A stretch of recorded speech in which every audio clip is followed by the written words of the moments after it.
And the big question on everyone's mind is, will machines take over our jobs? A question that I ask myself. It's also a question that has been asked since the dawn of the machine age. And here in 2025, with AI sneaking into people's lives, the workplace, we're filled with anxiety, the unknown creeps back into the workplace. This week, I wanted to watch the film Desk Set, which, in 1957, asked that same question about whether or not computer systems will start taking over our jobs. Also in this film, it stars Katharine Hepburn and Spencer Tracy, one of my favorite duos. Does this film about the rise of computers, machines, taking over our jobs, and gender politics still hold true today? I'll also discuss one of my favorite coffee blends, Hairbender by Stumptown Roasting Company. Come and join me next on Real Beans. Hey there, I'm Ben Schneider, and this is Real Beans, where we sip slow, talk deep, and take another look at the films and flavors that linger long after the credits roll. This podcast lives in the space in between the moments that make us pause, feel, remember. So whether it's bold and brooding or smooth and nostalgic, you can always count on one thing. We sip, we watch, we repeat.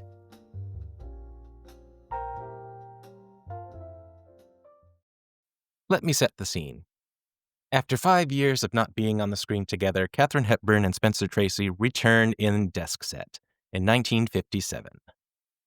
Desk Set is about a computer expert who a broadcasting company brings in to help streamline the research department, where Bunny Watson, played by Katharine Hepburn, runs a team of 4 with Peg, played by Joan Blondell, Sylvia, played by Dina Merrill, and Ruthie, played by Sue Randall. They provide deep research for others in the network who quickly need information. Questions like, what are Santa's reindeer called? Or do Eskimos kiss nose to nose? Their rhythm is thrown off when Richard Sumner, played by Spencer Tracy, arrives and tries to prove that his electronic brain, called EMERAC, can speed up the research time for the staff. The film tackles questions about tech anxiety and the replacement of workers in favor of computers. It is also about gender politics that plague their offices. I wanted to discuss this film to see whether or not Desk Set is still relevant by a 2025 standard. At the beginning, we are first introduced to Richard Sumner and his computer when he arrives at the boss's office. The boss, played by Nicholas Joy, has no idea what the computer does or how it works. He is excited about the prospect that it will cut the costs, and he's already impressed by the payroll office's new computer. Sumner decides to head down to the research department and take measurements, and make sure the computer will work in their office space. But no one must know anything about this, the boss tells Sumner. Then we meet Bunny and her team. We are also introduced to Mike Cutler, played by Gig Young, the main head of the research department, who has been courting Bunny for the last 7 years. Peg tries and fails to get Bunny to realize that he's just using her, and nothing will ever come of it. But Bunny just ignores her. Bunny is happy to continue the relationship, and while it bothers her that the fact that Mike can't seem to take the next step, feels that this is the best that she has at the moment. Meanwhile, she knows the entire research department inside and out and where all the information is located. Without pause, she calls out sections and numbers for each question that comes up. She meticulously trains her colleagues so they can be quick on their toes as well. But then Sumner arrives, and we continue with the unknown mystery of who this guy is and what is he doing in their department. One of the first things I noticed about Tracy's performance is his calm nature and ability to work under pressure. He is confident that his computer will be helpful and be the wave of the future. Hepburn's side eyes and intelligent wit seem to think otherwise. She has already seen the machine that can do it all, prompting her to say, yeah, I saw it do everything. Frightening, gave me the feeling that maybe, just maybe, people were a little outmoded. The anxiety is definitely real, and the women in the office are nervous that this will mean the end of their jobs, ones that they have worked so hard to keep. They're independent and career-minded. During this time, of course, we have Hepburn and Tracy, who decide to go to lunch together, which is, of course, up at the top of Rockefeller Center, where it's freezing cold, and that's where Sumner decides to try to stump Bunny with various mathematical questions, which she answers, of course, without a hitch. Sumner is in shock and awe, but you start to see a little twinkle in his eye that he has met his match. I decided to watch the film with my friends Casey and Alan, who also provided the commentary for my episode number 3 about the prime of Miss Jean Brodie. If you haven't listened to that one yet, I highly recommend that you do. Casey mentioned that he loved the glorification of smart women, something you didn't see often in Hollywood at that time. He also said that women have always been able to communicate secretly with each other and help each other, especially with men. I too love this. And while we have made a lot of strides since 1957, we are still far behind with treating women as equal, especially when you consider that as of March 2022, only 9% of women held CEO positions. You see a lot in Desk Set about how men still rule the roost and rely heavily on women who support them. Casey was quick to observe the sense of male entitlement, and Sumner leaving his hat in coat at the reception desk and not saying a word just departs and goes to the research department and doesn't mention why he's there, leaving all the women puzzled, including the receptionists. Alan also mentioned the fact that it was men making the decisions, leaving the women to, of course, be the support and not be the decision makers. With Spencer Tracy's character, it was interesting to see how well he worked and got along with all the women in his research department, and with his engineer who comes later in the film. He treats everyone as an equal, even if you spar with him.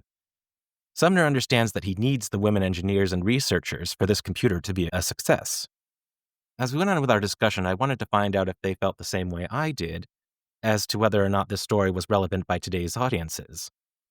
To an extent, yes. In 2005, we do see the rise of AI like ChatGPT, Claude, and many others, showing that a prompt can create something out of thin air. Of course, it is scary and thrilling. And Casey pointed out that much like in the film Desk Set, people are always worried about tech that they don't understand, and also are quick to respond negatively or positively in some respects. Casey noticed that with the head of the broadcasting company in the film and the board, they're quick to jump to this new technology. Now that the computer can do things faster, you now have more time to do more work. By today's standards, there's still a lot of truth to that, in both our work and personal lives. Gone are the days of picking up the phone and waiting for an answer, or waiting for your package to arrive after a certain number of days. Because today you can just jump on Google and within seconds you have the information you need. Likewise, if you wanted to order something on Amazon, you'd quickly get that on your doorstep within a matter of hours. But of course, since we expect everything to be faster now, when something doesn't go as fast as it's supposed to, well, then of course we get angry and frustrated. Alan mentioned, of course, that with the rise of new technology in the workplace, it means that everyone has to learn something new. Apple and IBM have created a new tier of jobs and advancements with computers and technology that jobs require new education. Much like when the Industrial Revolution happened, and you now have to learn how to use the machines in the factory and something that you never had to do before. The three of us spoke about how people don't want to learn something new when they've been doing the same thing for years.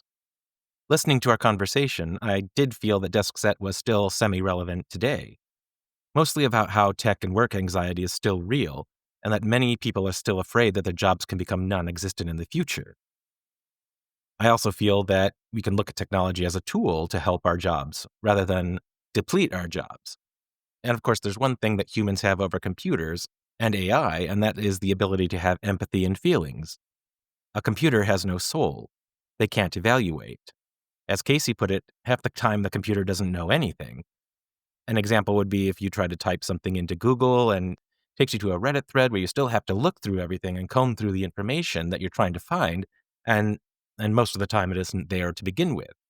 The computers are fed information by us humans, and there's a lot more human error that can happen as a result. In Desk Set, that moment happens when the engineer who knows everything about the computer but can't take the pressure when multiple phone calls come in asking for information. She slowly has to go over to the computer, type in the question, but also remember how to spell everything, how to actually prompt the computer to do what it wants to do. And if she doesn't know how to spell something, the computer will start spitting out something totally random. You could think of this as writing a prompt into ChatGPT, when you ask it for something and it gives you something you didn't want.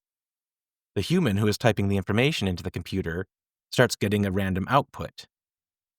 In DeskSet, for example, the engineer tries to ask a question about Ty Cobb and by accident misspells a word, thus having the computer spit out Rose Hartwick Thorpe's poem, Curfew Shall Not Ring Tonight. The computer doesn't know one way or the other. It's just taking the information you've typed in, and if you've spelled it incorrectly, it's going to just use that information as best as it can, because it's not going to understand everything and spit out whatever it thinks it's closest to.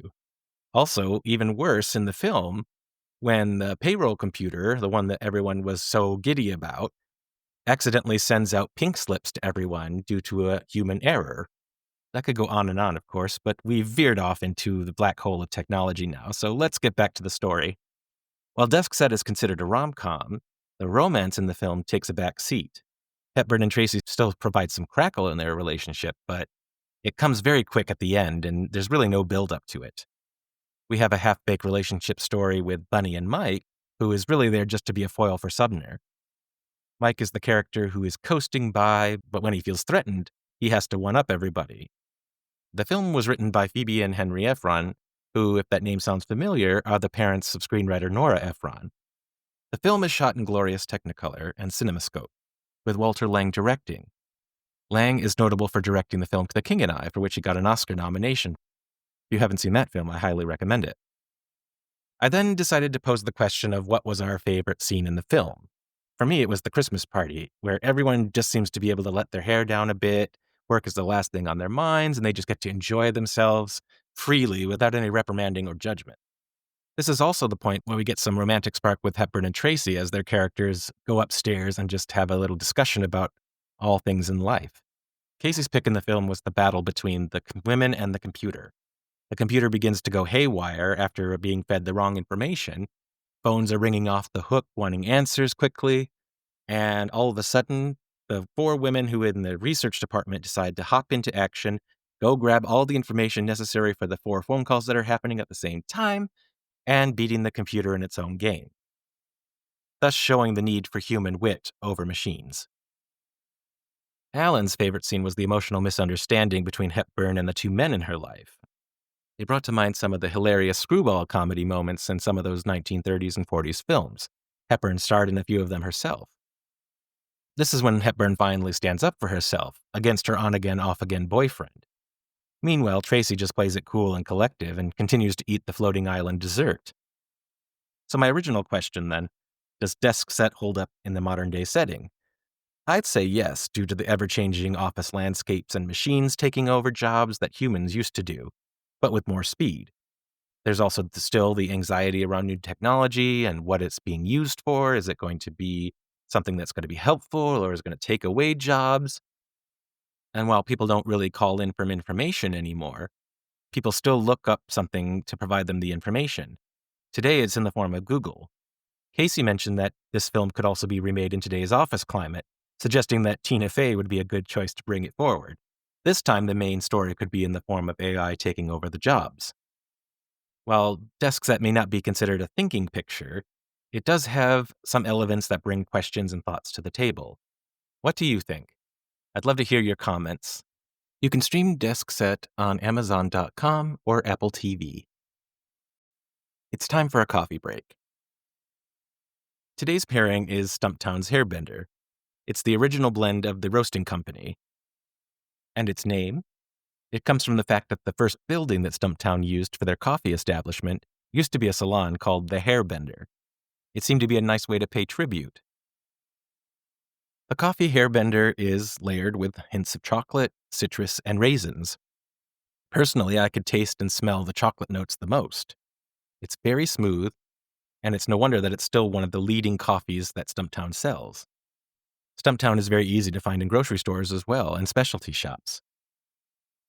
You can find it at Target and Amazon, and also on Stumptown's website. Well, I accidentally made the mistake of grabbing a pre-ground bag of coffee instead of the beans. I was disappointed, but I was pleasantly surprised to find out that when I did brew the coffee, it still had a wonderful flavor. When I first brewed the coffee, it was with the coffee maker, just the regular old coffee maker, and the taste was great. It still had its smoothness, the chocolate notes were there. But then I decided to take the grounds over to the pour-over, and the results were even better. So I highly recommend that you use the pour-over method for this. I decided to pair this coffee with Desk Set because the name Hairbender brought to mind the craziness of the work office and environment, the nonstop rush that we face going to and from work. In the film, there's a lot of drinking and hangovers, so the word bender seemed appropriate. One of the big scenes in the film takes place during Christmas, so chocolate, citrus, and raisin notes seem to be a perfect choice to bring out that feeling. I would be remiss if I didn't speak about some coffee grinders, since the title is called Mainframes and Coffee Grinders. Coffee grinders have been around for a long time, and you can think back to the old days when you had to manually crank the beans into powder before you could serve the coffee. Then automated grinders came along and changed the face of the home brewing world forever. I personally use the Breville Smart Grinder Pro, and I've had it for well over 10 years, and it works really well. It's one that I highly recommend if you're in search for an easy grinder to use. I do not own a manual grinder, but I've always thought it would be a fun novelty. I know there are many in the coffee world who love manual grinders because they have full control. So much like computers and desk set to help organize, automate, and speed things up, automated coffee grinders help speed the process to get that perfect cup of coffee in your hand. How many of you have a manual coffee grinder? What do you like about it? What makes you decide to stay with it? And that is desk set and hairbender.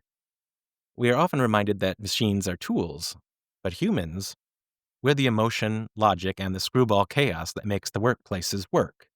The same can be said for coffee. You can choose an automated drink machine, but you can't bottle up that feeling of a great cup with good conversation.